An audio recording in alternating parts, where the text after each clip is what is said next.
설교의 제목이 방정맞은 생각. 방정맞은 생각.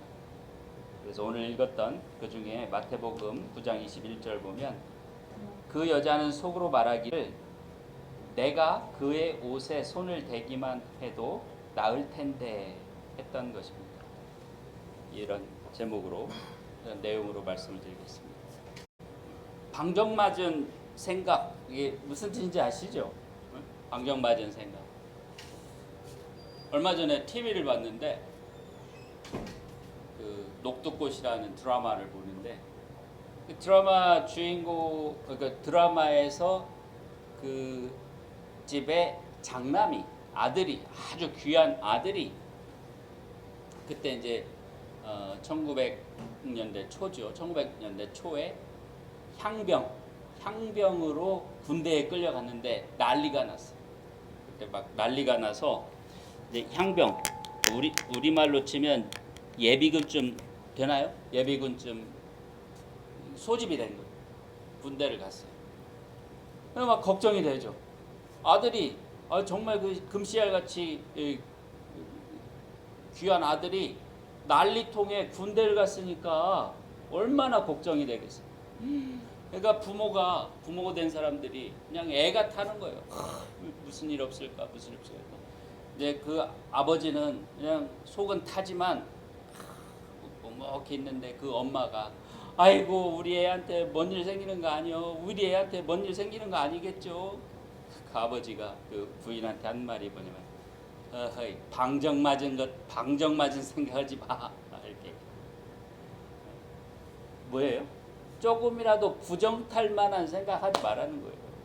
아니 지금 애 목숨이 경각에 달려있을지도 모르는데 그런 말을 왜 해? 그 부정적인 말을 왜 하는 거야?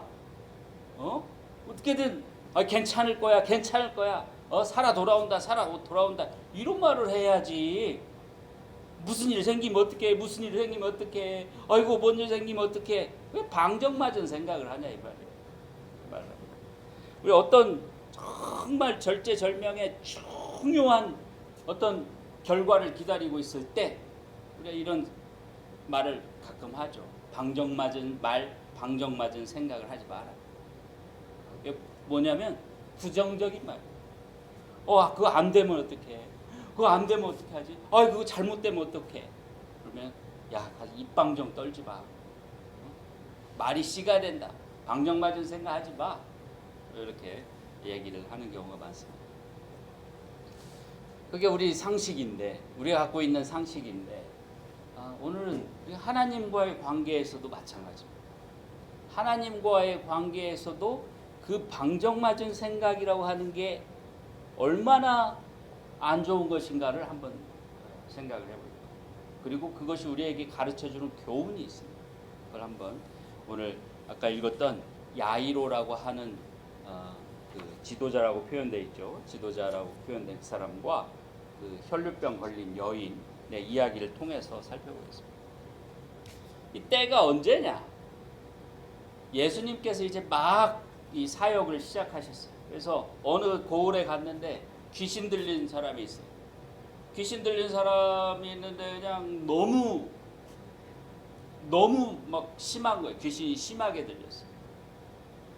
자기 몸을 막 자해를 하고 막 피를 흘리고 피투성이가 되고 그 사람을 자해하지 못하게 묶어 놓으면 그 귀신이 너무 힘이 세가지고 그냥 그것을 그 쇠사슬을 다 풀어버리고 막 그러는 거예요. 무서울 정도로 그 길을 사람들이 지나다니질 못하는 거예요. 예수님이 거기를 지나가는데 이 사람이, 이 귀신 들린 사람이 막 예수님한테 오더니 예수님, 당신은 하나님의 아들인 걸 내가, 이 귀신들은 알아요. 귀신들도 영이기 때문에 예수님이 하나님으로부터 온 사람이라는 걸, 그 하나님이라는 걸 아는 거예요. 귀신, 그 나쁜 귀신이긴 하지만 귀신이 영적인 존재이기 때문에 알아요. 무릎 꿇어요. 예수님께서 더 이상 그 사람을 괴롭히지 말고 나와라. 그랬더니 그 사람이 제발 우리를 그러니까 사막에 돌아다니게 하지 말고, 보니까 옆에 돼지떼가 있어요. 큰 돼지떼가 있는데 돼지떼 속으로 들어가게 해주세요. 그래서 오케이 그래라 그랬어. 근데 보니까 귀신이 한 마리가 아니었던 거예요. 귀신이 하나가 아니고 거기 성경에 보면 한 리전이 뭐예요? 연대죠. 연대면 몇 명입니까? 한 1000명 됩니까? 연대가? 한 1000마리 정도 귀신이 그 한 사람 몸에 들어가 있었던 거예요. 그래서 그 귀신이 그냥 그 돼지떼 속에 들어가가지고 그 돼지떼가 물 속으로 들어가서 죽었습니다. 아니 그걸 보니까 그냥 사람들이 그냥 난리가 났어요. 와 이런 일은 내가 보도 듣도 못했다 이거죠. 오직 정말 이 예수란 사람이 대단한 처음 시작하는 상황이라 잘 모르는 사람인데 어이 대단한 사람인 거예요. 그래서 예수님을 막 둘레 따라다니는 거예요 사람들이. 그다음에 그 소문이 온 나라에 다 퍼지는 거예요. 삽시간에 소문이 퍼진 거예요. 그래서 예수님이 그 너무 많은 사람들이 따라오니까 그들을 좀 피해서 복음을 전하려고 배를 타고 그 갈릴리 호수 건너편으로 가십니다. 또 거기서 어떤 일이 일어나냐면 여러분들이 잘 아시는 그런 일이 벌어집니다. 갈릴리 호수가 그냥 광풍이 불어서 그냥 그 파도가 그 물결이 배를 삼키려고 하는 거예요. 예수님께서 배 호수머리에 이렇게 누워서 편안하게 주무시고 있는 거예요. 그러니까 그 제자들이 뭐라고 하냐면 아이고 예수님 일어나서 보세요 우리가 지금 다 죽게 생겼어요. 이런 때 이런 마당에 잠이 오십니까? 그러니까 예수님께서 물결들을 다 보면서 잠잠하라 고요하라 하니까 그냥 물결이 잠잠해지는 거예요. 같이 갔던 그 제자들이 보니까 이게 보통 사람이 아니에요. 보통 사람이 아니에요. 이건 하나님만 할 수 있는 일이야. 신만이 할 수 있는, 자연을 다스리는 하나님만이 할 수 있는 일인 거예요. 그러니까 예수님에 대한 그 뭐랄까요? 그런 호기심 이런 게 얼마나 커졌겠어요. 그래서 다음 그 배에서 그 호수 건너편에 배에 내리자마자 어떻게 됐어요? 사람들이 구름대까지 같이 모여들어요. 예수님. 예수가 우리 동네에 왔대. 예수가 우리 동네에 왔대 하면서 그냥 구름대 같이 모이는 겁니다. 그래서 물가에서 나가시기도 전에 이제 예수님이 사람들이 모이니까 거기서 가르쳤을 거 아니에요. 그죠? 가르치고 있는데 어떤 사람이 와 예수님께 그 많은 사람 막 해치고 나왔겠죠. 나오더니 무릎을 턱 꿇으면서 내 딸이 지금 바로 죽었습니다. 내 딸 좀 구해주세요. 그 사람이 누구냐면 야이로라는 회당장입니다. 회당은 요즘 말로 치면 교회입니다. 이런 교회. 그러니까 회당장은 그 교회를 인도하는 사람이니까 요즘 말로 치면은 장로 또는 목사입니다. 그 사람이 장로일 수도 있고 또 아니면 거기서 이렇게 가르치는 목사일 수도 있고. 어떻게 보면은 그 시대에 존경받고 대단한 사람인데 예수님 누군지도 몰라요 잘. 근데 예수님의 소문을 들었겠죠. 저쪽에서 귀신을 쫓아내고 그 다음에 또 이렇게 가르친다더라. 하나님의 말씀을 가르친다더라 하고 그 다음에 또 기적을 일으킨다더라 하는 소문을 듣고 그냥 와서 그 앞에 그 회당장이라는 사람이 쉽게 말하면 요즘 말로 치면 목사예요. 아니면 장로야. 그 사람이 그냥 예수님 앞에 젊은 예수님 앞에 이제 30대 초반에 그 사람에게 넙죽 그냥 엎드리는 거예요. 엎드려서 예수님 내 딸이 죽었어요. 방금 죽었습니다. 좀 와서 그 손이라도 얹어서 살려주십시오.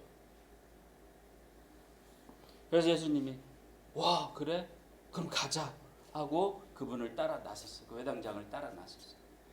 보세요. 그 많은 사람들이 이제 이 예수님이 죽은 사람을 살려내는 걸 한번 이제 구경하게 생겼어. 어떻게 했어요? 다 따라가는 거예요. 나도 봐야지. 죽은 사람을 진짜 살려낼 수 있는지 한번 봐야지. 그냥 그 수많은 사람들이 예수님을 구름처럼 이렇게 에워싸고 따라가는 상황입니다.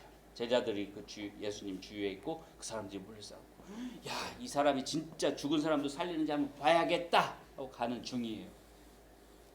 그런데 한참 이렇게 가다가 예수님께서 딱 멈추시더니 뭐라고 하냐면 누가 나를 만졌네?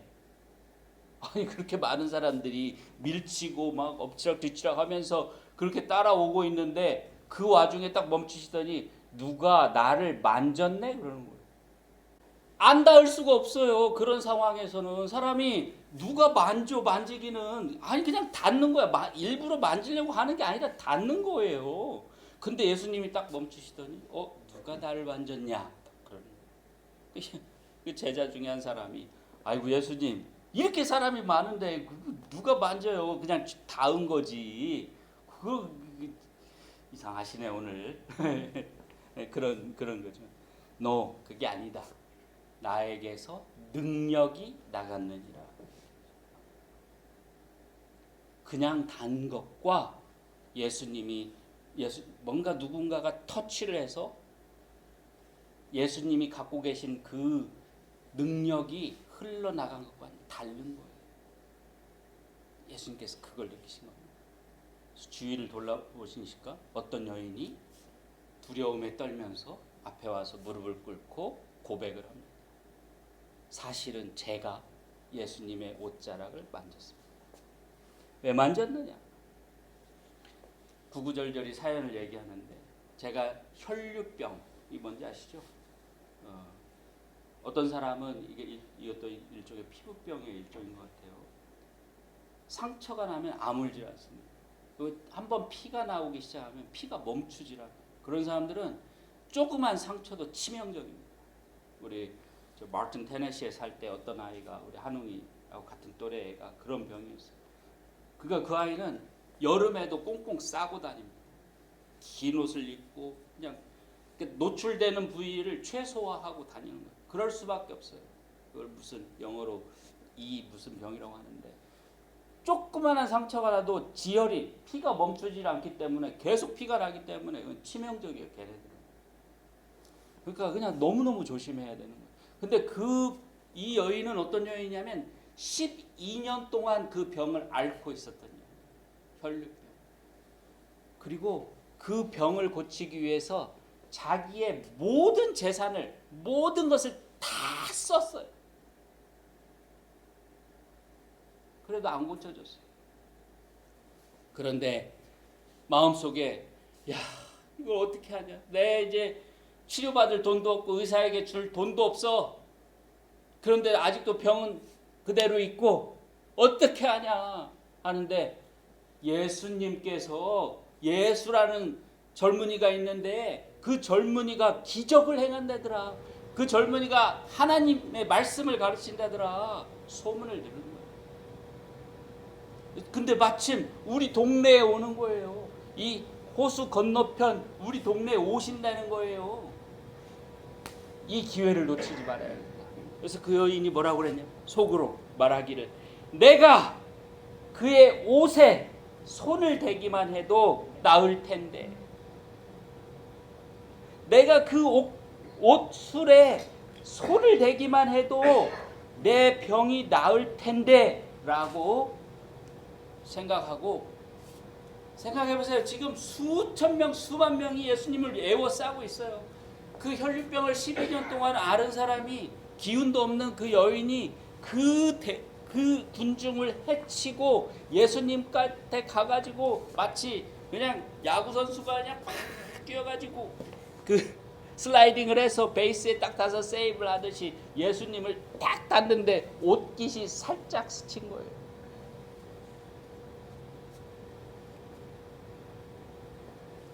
근데 예수님께서 돌아서서 누가 나를 만졌느냐 하시더니 그 얘기를 들으시고 따라 안심하라. 네 믿음이 너를 고쳤느니라. 그리고 그때 바로 그 병이 나았다. 이야기는 이렇습니다. 생각해 보겠습니다. 이제 이 이야기가 주는 교훈이 뭡니까? 첫째, 우리가 하나님께 뭔가를 기도하고 우리의 소원을 아뢰을 때는 어떻게 해야 돼요? 이 사람들 어떻게 했습니까? 딸이 죽어가고 있어요. 여러분들의 아들이 죽어가고 있어요. 여러분들의 딸이 죽어가고 있어요. 아니, 죽어가고 있는 게 아니고 죽었어요. 방금 죽었어요. 방법이 있어요? 없어요? 방법은 오직 하나밖에 없어요. 기도하는 방법밖에 없어요. 아니 의사도 사망 진단서 딱 끊고 몇 월 며칠 몇 시 몇 분 무슨 이유로 죽었음 하고 끝나는 거예요. 의사도 끝났어요. 그러나 한 가지 방법이 남아있다는 거예요. 오직 하나의 방법. 진짜 다른 아무것도 소용없고 하나의 방법인데 그게 뭐예요? 하나님께 매달리는 거예요. 이 여인을 보세요. 12년 동안 자기가 가진 모든 재산을 들여서 그 병을 고치려고 했어요. 병원도 가고 의사도 만나고 뭐도 해보고 뭐 약도 먹어보고 뭐 좋은 거라고 좋은 거는 다 해봤겠죠. 자신의 재산을 다 썼다고 했습니다. 이제 남은 거는 하나밖에 없어요. 하나님의 기적에 기대해 보는 거예요. 하나님의 기적을 바라보는 것밖에 없어요. 하나님의 도우심을 바라보는 것밖에 없어요. 우리가 하나님께 뭔가를 기도할 때는 큰 것이건 작은 것이건 무엇이건 여러분이 정말 하나님의 도움으로 그걸 얻기를 원하시면 이 방법밖에 없다 이런 생각으로 해야 됩니다. 설사 다른 방법이 있어도 있는 것처럼 생각이 돼도 그건 다음이고 이 방법밖에 없어. 오직 하나님한테 매달리는 것밖에 없어. 오직 하나님만이 이 길이야, 이 방법이야 라는 마음으로 매달려야 돼요. 마치 여러 개 있는데 뭐 하나님한테도 한번 얘기해 보지 뭐. 내가 이렇게도 할 수 있는데 그래도 뭐 하나님한테도 한번 해보지. 안 됩니다. 오직 하나님만이 해결해 주실 수 있다는 그 마음으로 가야 돼요. 오직 하나님밖에는 해결해 주실 분이 없다는, 하나님의 능력밖에 내가 기댈 게 없다는 그런 간절하고 절절한 마음으로 해야 됩니다. 크건 작건 상관없어요.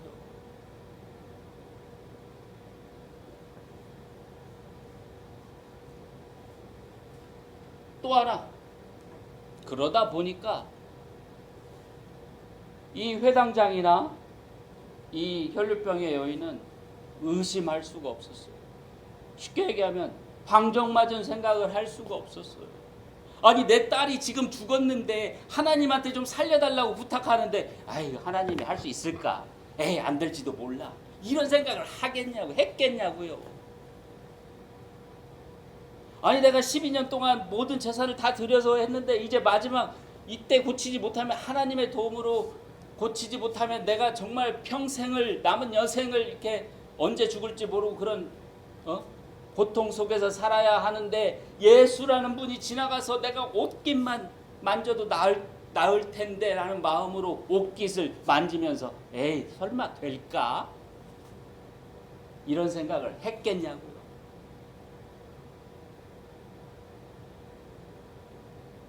방정맞은 생각을 했겠냐고요.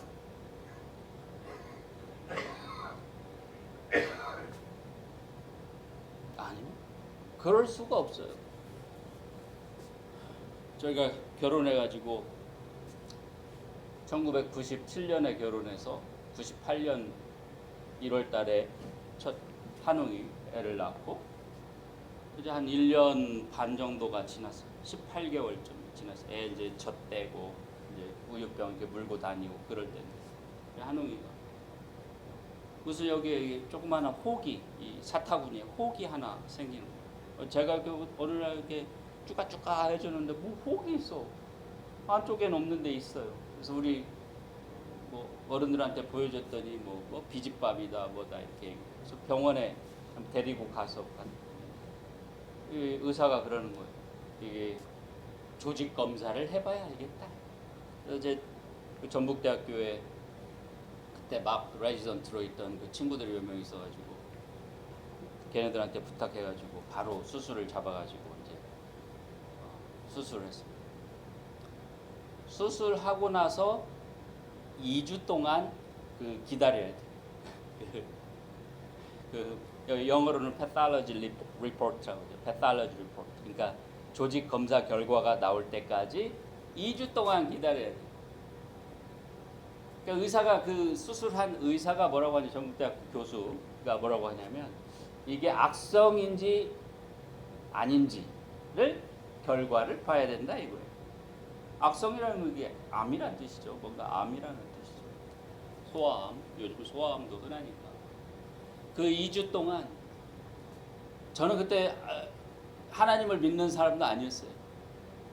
저는 전혀 교회 다니는 사람도 아니고 우리 집사람도 마찬가지고 뭐 다 불교적인 분위기가 짙은 그런 집안에서 2주 동안 저는 정말 제 마음이 그냥 깨끗할 수밖에 없었어요.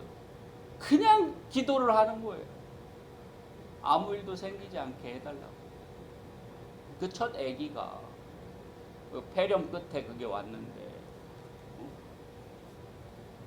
그런 마음이, 그런 상황에서 우리가 방정맞은 생각을 하겠냐고요.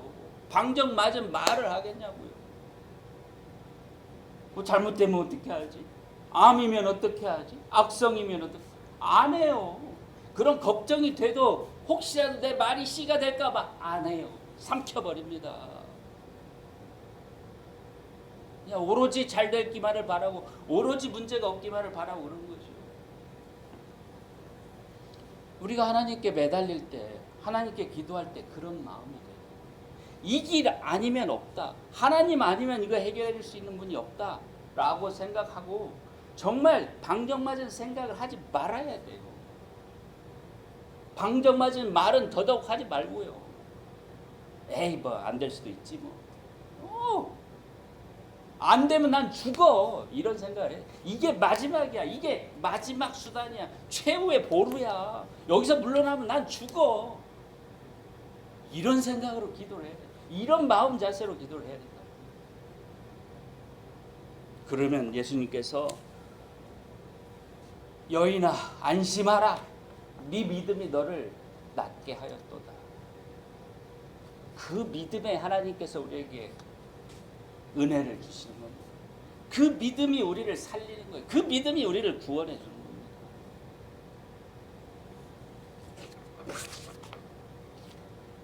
예수님께서 그 여자아이 죽어있는 곳으로 가셨죠. 갔더니 피리 부는 사람들과 떠드는 무리가 있어요. 뭐예요? 이스라엘에서는 사람이 죽으면 막 와서 막 소리 질러서 막 소리 지르려고 막 떠들어 막 소리 지르고 막 그러는 거예요. 사람이 죽었다 이거예요. 이게 일종의 장례 풍습입니다. 그날 죽었다 이거예요. 예수님께서 뭐라고 하시냐면 모두 물러나가라. 물러가거라. 그 소녀는 죽은 것이 아니라 자고 있느니라. 깨우면 돼. 왜 소란들을 피워? 그러니까 그 사람들이 어떻게 했어요? 비웃었어요. 예수님. 우리가 방정맞은 생각을 하는 거 예수님을 비웃는 겁니다. 하나님을 비웃는 겁니다. 아이고 뭐 하나님이라고 별 수 있어. 아이고 하나님이 어디 있어. 내가 뭐 교회를 다니고 믿는다고 말을 하긴 하지만 에이 이런 것까지 해줘? 에이 그런 거는 없어. 해보셨어? 정말 깨끗한 믿음으로 하나님만이 해줄 수 있다는 믿음으로 하나님만이 길이라는 오직 남은 길은 하나님밖에 없다는 그런 마음으로 매달려 보셨냐고요. 여러분 해보십시오. 됩니다. 제가 증인입니다. 저도 증인이에요. 우리 가족이 증인입니다. 저는 여기 여러분 앞에 그것을 증거하려고 서 있는 거예요. 우리 성경에도 지금 이렇게 증거하는 사람들이 많이 있지만 우리 또한 그 증인이에요. 저 또한 그 증인입니다. 됩니다.